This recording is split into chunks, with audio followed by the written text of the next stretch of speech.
Né, da classe Semeadores com a paz do Senhor. Bem-vindos, né, a mais uma EBD em Casa. Dessa vez estamos com a lição 5, o amor para com todos, né?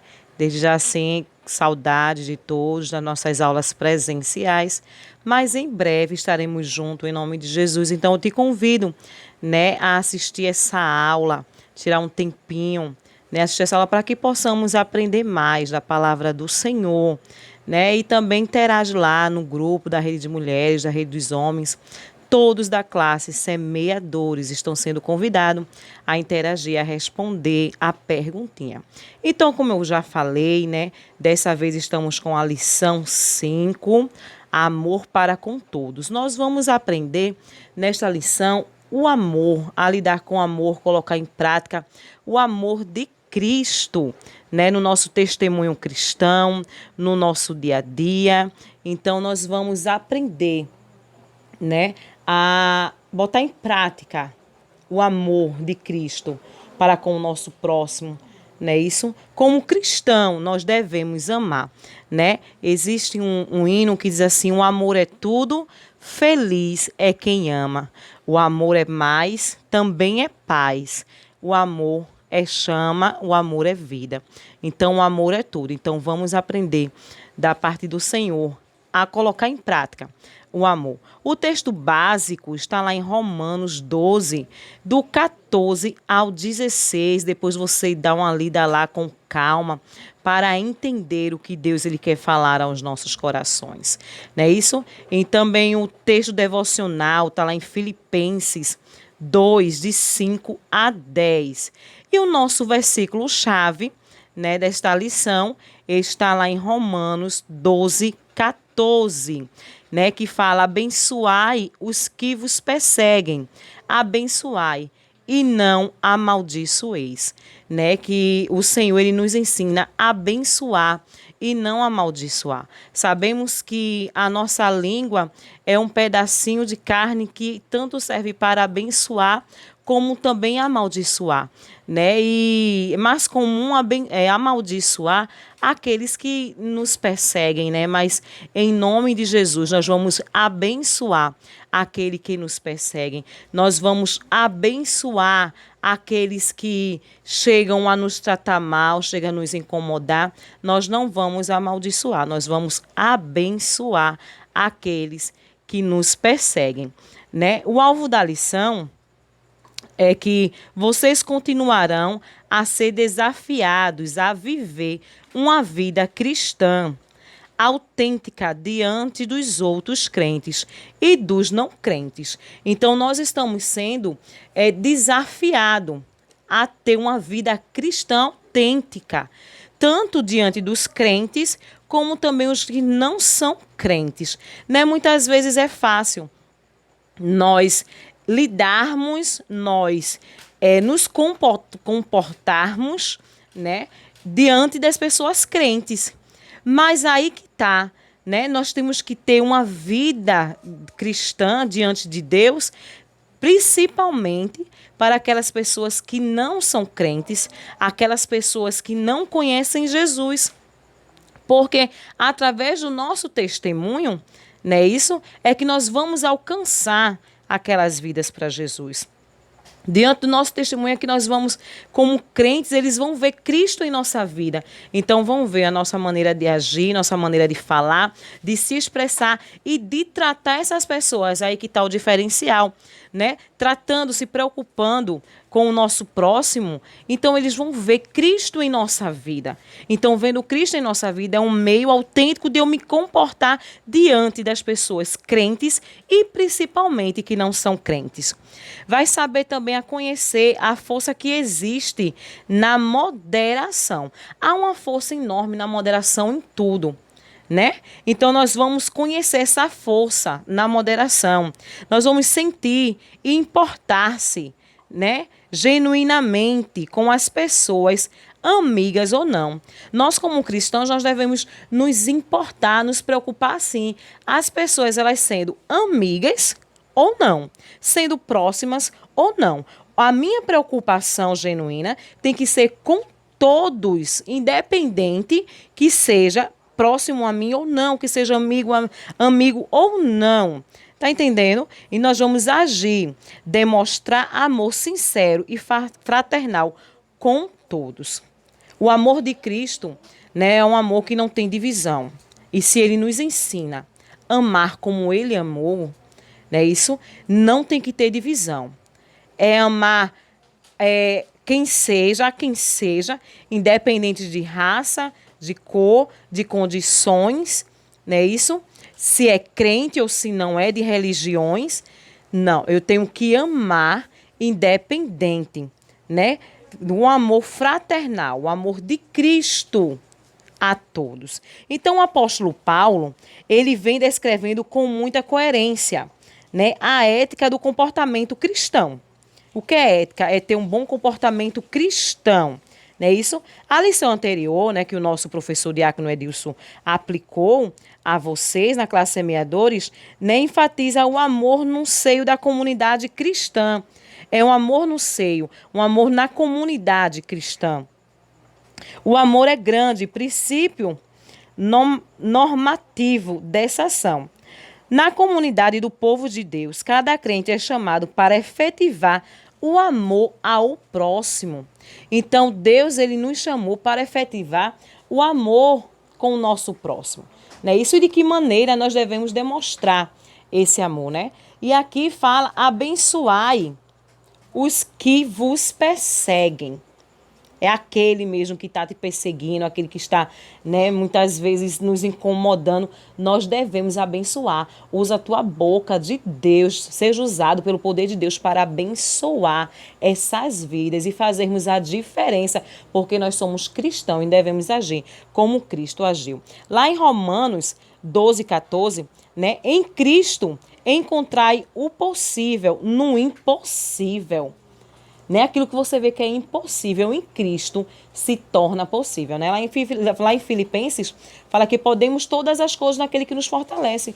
Porque quem tem nos fortalecido é Cristo. Então, em Cristo, o impossível se torna possível aos meus olhos e aos teus olhos. Porque nós estamos em Cristo. Então, o impossível, né, eu encontro, né, isso em Cristo, porque tudo se torna possível. Então, levai à morte o ressentimento da natureza humana. Né? Levai à morte, deixa morrer, porque aquilo que não presta. Aquilo tudo dá o ressentimento. O ressentimento é tudo aquilo que nos faz mal. Então, levai à morte o ressentimento humano, deixando tudo aos pés de Cristo, num hábito do seu amor. Então, assim, deixando tudo nos pés de Cristo. Quando nós deixamos tudo no altar, né? Quando tudo perante o Senhor estiver e todo o teu ser lhe controlar. Então, tudo no altar de Cristo. Então, ele passa a controlar o nosso ser. E nós vamos abençoar aquele que nos persegue. Né? Aqui também, outro tópico. Alegrai-vos com os que se alegram e chorais com os que choram. Né? É mais fácil nós chorarmos com quem chora do que se alegrar. Porque por causa da natureza humana vem a inveja, nos incomoda quando alguém recebe uma vitória, recebe uma bênção, né? Da natureza humana. E você vendo chorar com os que choram, você vendo aquela pessoa sofrendo, sentindo dor, então você começa também a chorar com o sofrimento daquela pessoa, né? Paulo fala, tem aqui, não convém a nenhum crente aspirar ambiciosamente aquelas coisas, mediante as quais poderá ultrapassar os outros, e nem lhe convém assumir uma experiência exaltada e altiva. Bem pelo contrário, compete-se humildade e mansidão. Paulo fala na graça cristã da empatia, que é a capacidade de se identificar com outra pessoa e sentir o que ela sente. Isso se chama a empatia, né? Quanto mais pessoas vai se tornando parecida com Cristo, olha aí, ó, que eu e você venham se tornar parecidos com Cristo, mais se deixará mover de empatia com outras pessoas. A largueza de coração criada pela esperança cristã torna o homem sensível às alegrias e tristezas do outro em geral, né? Então, Paulo nos ensina isso, né?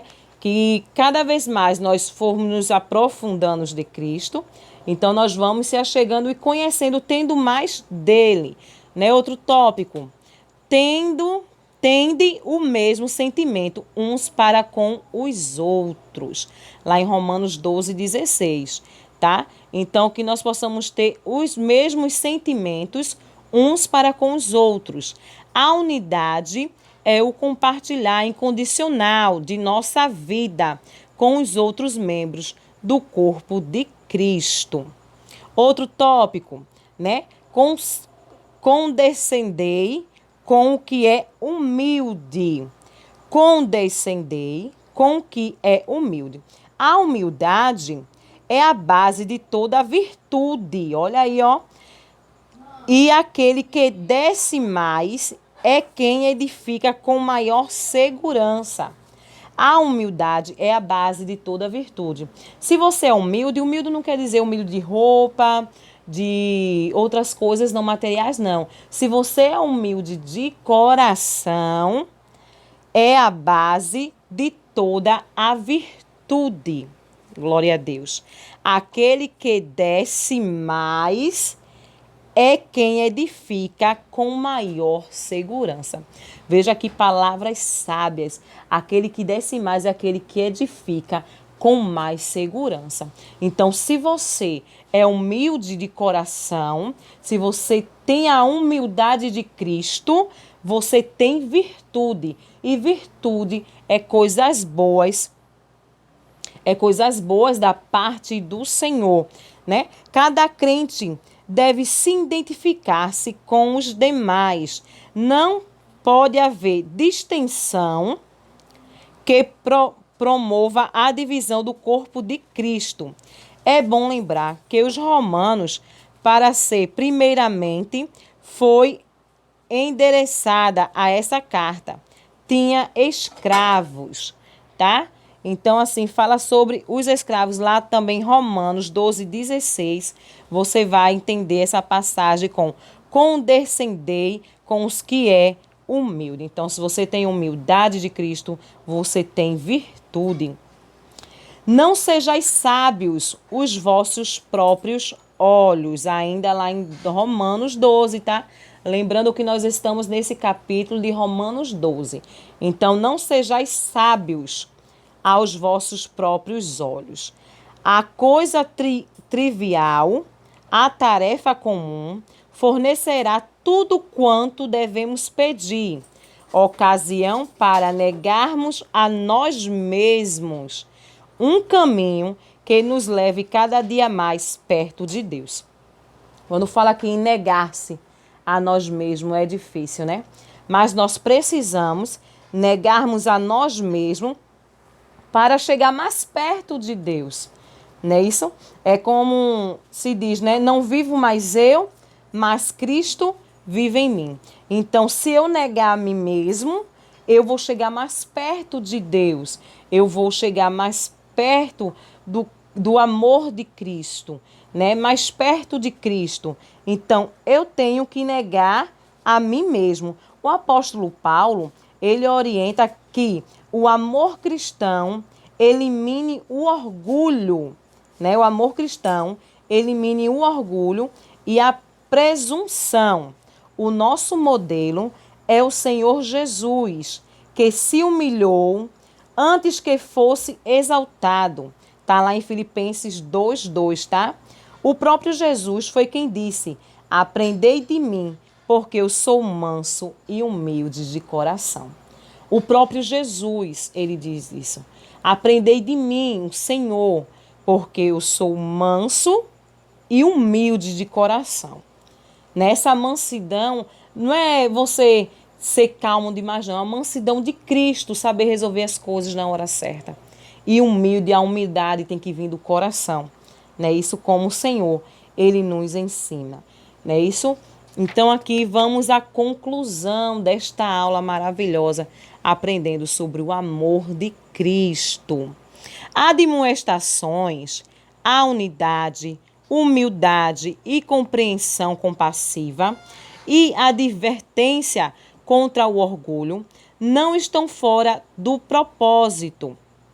De propósito, quando se fala da tribulação presente, da esperança que triunfa sobre a tribulação. As palavras de Paulo à igreja de Filipos, que experimentava aflições. Olha, a igreja de Filipos, ela passava por várias aflições e tribulações. E demonstram, né, a tribulação que atinge a todos os prospectos do mesmo martírio. Não garante por si só união e humildade na igreja atribulada. Realmente, lá em Romanos 12, 16, quando vocês lerem lá esse capítulo, tá? Parece ser um comentário de pensamentos expressos em Filipenses 4:5, que vai concordar lá em Filipenses, tá? Seja a vossa moderação conhecida de todos os homens. Paulo roga aos cristãos de Filipe que deixem todos ver nele tanto amigos como inimigos, a igreja perseguida. O comportamento digno de reis que advém da consciência que se tem da própria força. A força da igreja reside em sua esperança. Paulo apresenta o motivo e a dinâmica para esta serena moderação nas palavras. Perto está o Senhor.